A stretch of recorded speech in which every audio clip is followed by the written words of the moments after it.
Welcome to Real Know, where we explore global knowledge through data. Today, we're looking at unemployment rates in developed versus developing countries from 2004 to 2023. Unemployment rates measure the percentage of the labor force that's jobless and actively seeking work. They're a key indicator of economic health, reflecting a country's ability to provide jobs for its citizens. For this analysis, we're grouping countries into two categories: developed and developing. Developed countries, like the United States, Germany, and Japan, have mature economies with high GDP per capita. Developing countries, such as India, Brazil, and Nigeria, are often in the process of industrialization and may face challenges like higher poverty rates.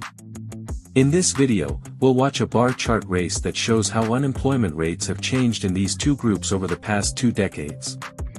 As the chart plays, I'll provide insights into the trends and events that have shaped these rates. Alright, let's dive in.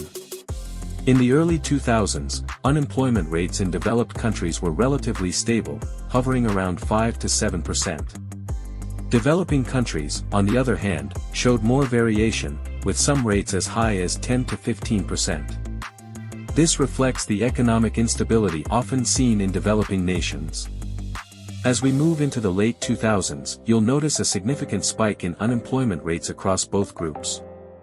This is likely due to the 2008 global financial crisis, which led to widespread job losses worldwide. Developed countries, with their more interconnected economies, saw a sharper increase. Take the US for example, where rates jumped from around 5% to nearly 10%. By 2010, unemployment rates began to stabilize, but recovery was slower in developed countries.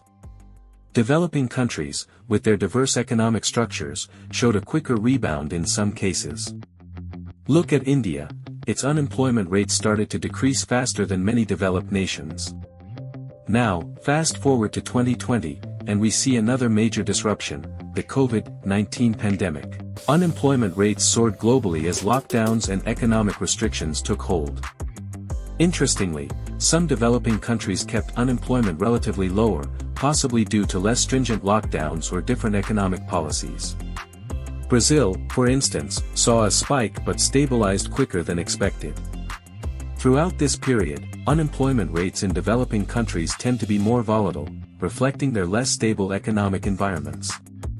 In contrast, developed countries often have robust social safety nets and policies that mitigate fluctuations. Let's highlight a couple of examples.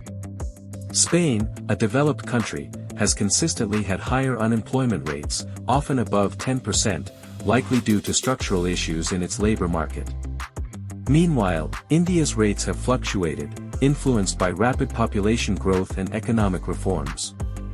As we reach 2023, unemployment rates have started to normalize post-pandemic, but the gap between developed and developing countries remains. Developed countries generally have lower rates, while developing countries continue to face challenges in job creation. In conclusion, our analysis shows that while both groups face unemployment challenges, the nature and severity differ. Developed countries tend to have more stable but sometimes persistently high rates, while developing countries experience more fluctuation. Understanding these trends can help policymakers design better strategies for job growth and economic stability. Thank you for watching Real Know. If you found this insightful, please like, subscribe, and stay tuned for more data-driven explorations of global knowledge.